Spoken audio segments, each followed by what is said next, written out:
नमस्कार, मैं doctor Anupama Saxena LBS college Kotputli से द्वितीय वर्ष राजनीति विज्ञान की इस कक्षा में आप सभी का स्वागत है। बच्चों, पिछले व्याख्यान में मैंने आपको संसद के दूसरे अंग राज्यसभा के बारे में बताया था। आज इसी चर्चा को आगे बढ़ाते हुए मैं आपको राज्यसभा की शक्तियाँ और कार्य, साथ ही साथ राज्यसभा की वास्तविक स्थिति के बारे में बताऊँगी। राज्यसभा को ब्रिटिश लॉर्ड सभा तथा अमरीकी सीनेट से भिन्न स्थिति प्राप्त है। अमरीकी सीनेट को शक्तिशाली बनाया गया है तथा ब्रिटिश लॉर्ड सभा दुर्बल सदन है, जबकि भारतीय राज्यसभा को इन दोनों के मध्य का स्थान प्राप्त है। वास्तव में यह वयोवृद्ध सदन लोकसभा का सहायक सदन है, जिसे कुछ क्षेत्रों में लोकसभा से भिन्न विशेष अधिकार प्राप्त हैं। राज्यसभा की सामान्य शक्तियों को कुछ बिंदुओं के अंतर्गत देखा जा सकता है। सबसे पहले हम लेते हैं विधायी शक्ति को। गैर वित्तीय विधेयकों के संबंध में लोकसभा और राज्यसभा को समान शक्तियां प्राप्त हैं। ऐसा विधेयक संसद के किसी भी सदन में प्रस्तावित किया जा सकता है। व्यावहारिक स्थिति में महत्वपूर्ण विधेयक लोकसभा में ही प्रस्तावित होते हैं। दोनों सदनों से पारित होने के बाद राष्ट्रपति के हस्ताक्षर के बाद विधेयक कानून बनता है। यदि दोनों सदनों में मतभेद हो तो संयुक्त बैठक में बहुमत द्वारा निर्णय लिया जाता है। सिद्धांततः ऐसा लगता है कि गैर वित्तीय विधेयकों में दोनों सदनों को समान अधिकार प्राप्त हैं, परंतु व्यवहार में ऐसा नहीं है। संयुक्त अधिवेशन राष्ट्रपति द्वारा प्रधानमंत्री की सलाह पर बुलाया जाता है। प्रधानमंत्री तथा मंत्रिपरिषद लोकसभा के प्रति उत्तरदायी होते हैं, अतः लोकसभा के दृष्टिकोण को अधिक महत्व दिए जाने की संभावना होती है।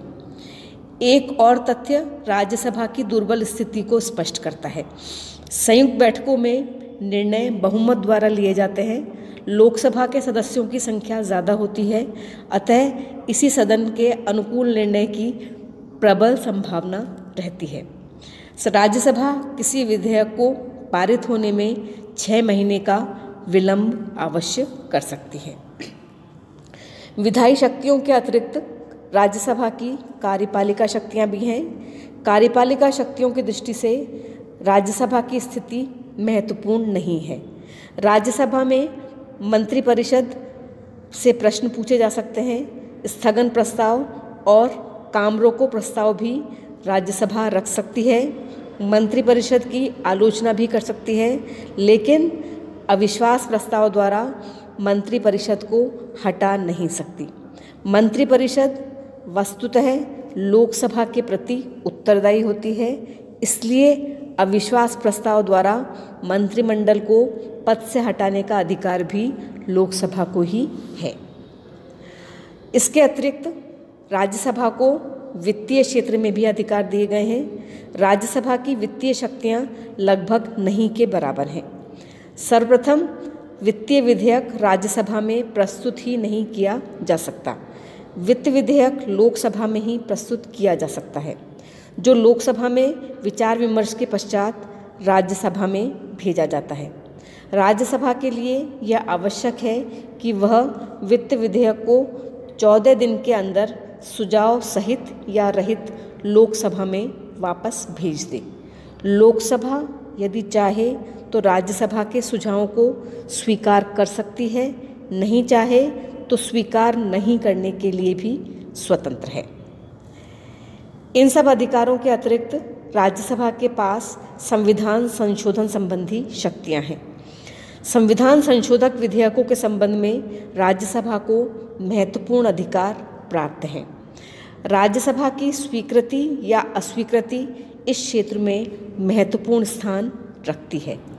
यदि कोई संविधान संशोधन लोकसभा द्वारा पारित करके राज्यसभा के विचारार्थ भेजा जाता है तथा राज्यसभा उससे असहमत है या परिवर्तन का सुझाव देती है, तो उस मत की लोकसभा उपेक्षा नहीं कर सकती, क्योंकि दोनों सदनों में गतिरोध की स्थिति में इस विशेष क्षेत्र में संयुक्त बैठक की व्यवस्था नहीं की गई है।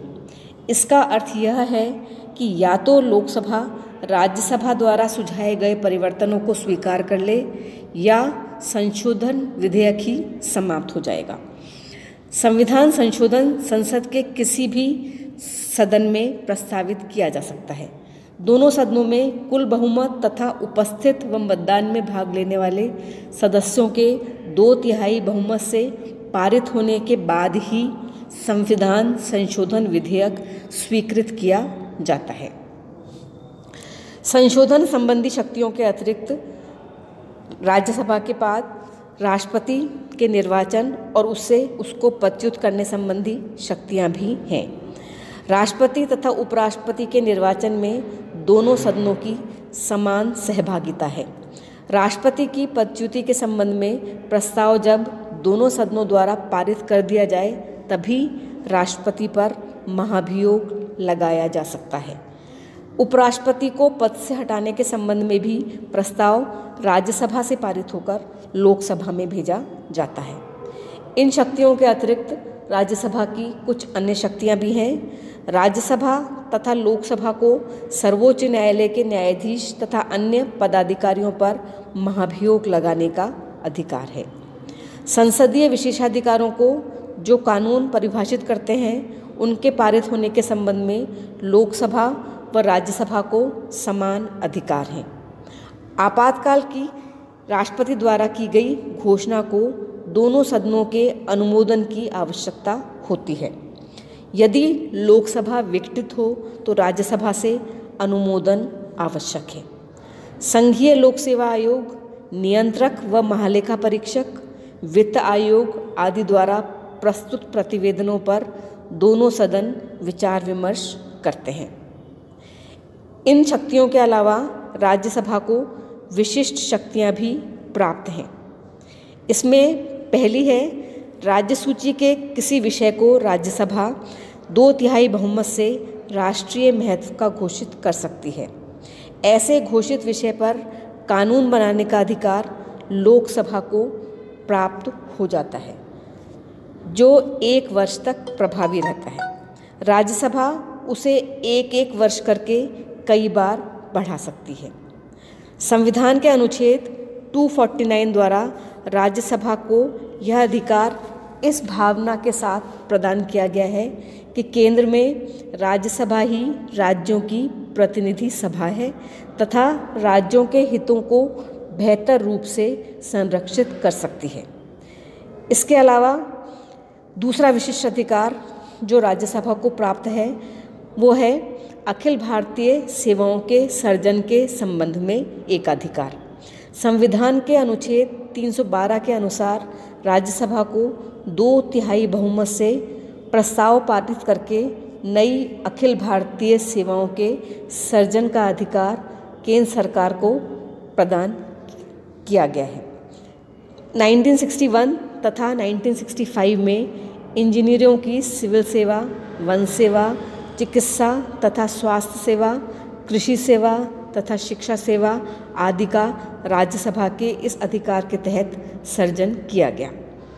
इसके अतिरिक्त उपराष्ट्रपति जो कि राज्यसभा का पदेन सभापति भी है, उसको पद से हटाने संबंधी प्रस्ताव भी राज्यसभा में ही प्रस्तुत किया जाता है। तो ये भी राज्यसभा का एक विशेष अधिकार है। अब हम आते हैं बच्चों राज्यसभा की वास्तविक स्थिति की तरफ। राज्यसभा की न केवल आलोचना की जाती है बल्कि उसके अस्तित्व पर ही प्रश्न चिन्ह लगाया जाता है। प्रारंभिक काल में ही नेता राज्यसभा यानी द्वितीय सदन के पक्ष में नहीं थे। बाद में बार बार इस सदन को समाप्त करने के पक्ष में आवाज़ उठाई जाती रही है। राज्यसभा की शक्तियों के विश्लेषण से ये बात तो स्पष्ट है ही कि शक्ति का केंद्र बिंदु लोकसभा है। राज्यसभा तो केवल विलंबकारी संस्था है। कई आधारों पर राज्यसभा की आलोचना की गई है, जिसके अंतर्गत ये कहा गया है कि अमेरिका तथा ऑस्ट्रेलिया जैसी संघात्मक व्यवस्था में द्वितीय सदन में सभी राज्यों को समान प्रतिनिधित्व प्रदान करने की व्यवस्था की गई है, जबकि भारत में जनसंख्या को प्रतिनिधित्व का आधार बनाया गया है। राज्यसभा में सर्वाधिक प्रतिनिधि उत्तर प्रदेश के हैं, जबकि छोटे राज्यों के केवल एक एक प्रतिनिधि ही हैं। यह व्यवस्था संघीय भावना के प्रतिकूल है। अधिक प्रतिनिधि वाले राज्यों के प्रभुत्व बने रहने की ऐसी स्थिति में पर्याप्त संभावना रहती है। इसके अलावा राज्यसभा के चुनाव के लिए अप्रत्यक्ष निर्वाचन तथा आनुपातिक प्रतिनिधित्व के सिद्धांत को अपनाया गया है। फलतः इससे सदस्य क्षेत्रीय दलों का प्रतिनिधित्व अधिक करते हैं। अपेक्षा यह की गई थी कि राज्यसभा के सदस्य अपनी प्रतिक्रियाओं तथा विचारों में निष्पक्षता का परिचय देंगे, लेकिन व्यवहार में सदस्य दलीय हितों के अनुकूल विधेयकों पर अपनी प्रतिक्रिया व्यक्त करते हैं। यह स्थिति भी राष्ट्रीय हितों के प्रतिकूल है। इसके अतिरिक्त एक अन्य आधार जिसके आधार पर राज्यसभा की आलोचना की जाती है वह यह है कि राज्यसभा के प्रतिनिधि जनता का प्रत्यक्ष सामना करके नहीं आते हैं। अतः सच्चे अर्थों में वे जनता के प्रतिनिधि न होकर महत्वपूर्ण राजनीतिक दलों, विशेषतः सत्ताधारी दल का सहारा लेकर सदन में प्रवेश करते हैं। ये व्यवस्था भी प्रजातांत्रिक भावना के अनुकूल नहीं है। इसके अलावा जहाँ तक कला, विज्ञान, साहित्य तथा समाज सेवा में प्रतिष्ठित हस्तियों के मनोनयन के माध्यम से राज्यसभा में प्रवेश देने की बात है, वहाँ भी पूर्ण रूप से सिद्धांतों के आधार पर व्यवहार नहीं किया जाता। योग्यता व क्षमता से अधिक महत्वपूर्ण बात यह होती है कि कोई व्यक्ति सत्ताधारी राजनीतिक दल के कितना निकट है। इसके अतिरिक्त एक अन्य बिंदु जिसके आधार पर राज्यसभा की आलोचना की जाती है वह यह है कि राज्यसभा एक विलंबकारी संस्था के रूप में व्यवहार करती देखती गई है। साधारण विधेयक 6 महीने तक, वित्त विधेयक को 14 दिन तक रोके रखने के अतिरिक्त यह नीति निर्माण में कोई महत्वपूर्ण भूमिका नहीं दिखाती। इसलिए विलंबकारी शक्ति वास्तव में रचनात्मक सिद्ध नहीं होती। इसके अलावा दूसरे सदन के रूप में राज्यसभा का अस्तित्व अनावश्यक प्रतिद्वंदिता का कारण बन जाता है, जो कि लोकसभा के मार्ग में बाधा उत्पन्न करता है। तो इस प्रकार बच्चों, इन तर्कों के आधार पर राज्यसभा की आलोचना की गई है। लेकिन बहुत से विद्वान ऐसे भी हैं जो दिए गए तर्कों को नकारते हैं और राज्यसभा को एक उपयोगी संस्था मानते हैं। उनका कहना है कि राज्यसभा को वयोवृद्ध, परिपक्व तथा अनुभवी राजनीतिज्ञों के सदन के रूप में देखा जाना चाहिए। देश को ऐसे अनुभवी राजनीतिज्ञों के लाभ से वंचित करना उचित नहीं माना जा सकता। इसके अतिरिक्त विधानसभा द्वारा निर्वाचित होने के कारण ये वास्तविक अर्थ में राज्य इकाइयों का प्रतिनिधित्व करती है, जो संघीय व्यवस्था के लिए अत्यंत आवश्यक है। राज्यसभा को यद्यपि मंत्री परिषद को पद से हटाने का अधिकार नहीं है, लेकिन प्रश्न पूछने, निंदा तथा स्थगन प्रस्ताव प्रस्तुत करने का महत्वपूर्ण अधिकार है, जिसके प्रयोग से वह मंत्री परिषद पर लगातार मनोवैज्ञानिक दबाव बनाए रख सकती है। राज्यसभा में से शासन में सक्रिय रूप से भाग लेने वाली कार्यपालिका के सदस्य के रूप में मंत्री का पद ही ग्रहण नहीं किया जाता, अपितु प्रधानमंत्रियों ने भी राज्यसभा के मार्ग से ही प्रवेश किया है। इसके अलावा राज्यसभा जन भावनाओं को उत्तेजित करने वाले विधेयकों में देरी अथवा रोक लगाती रही है। प्रजातांत्रिक व्यवस्था में ऐसी संस्था आवश्यक है। संघात्मक शासन व्यवस्था में द्विसदनात्मक व्यवस्था आवश्यक है। इसलिए राज्यसभा की भी आवश्यकता है। राज्यसभा ने अधिकतर लोकसभा की सहयोगी संस्था के रूप में ही कार्य किया है। तो बच्चों, ये थी राज्यसभा की वास्तविक स्थिति यानी उसका मूल्यांकन। इस व्याख्यान के बाद अगले व्याख्यान में मैं आपके साथ किसी अन्य विषय पर चर्चा करूंगी। धन्यवाद।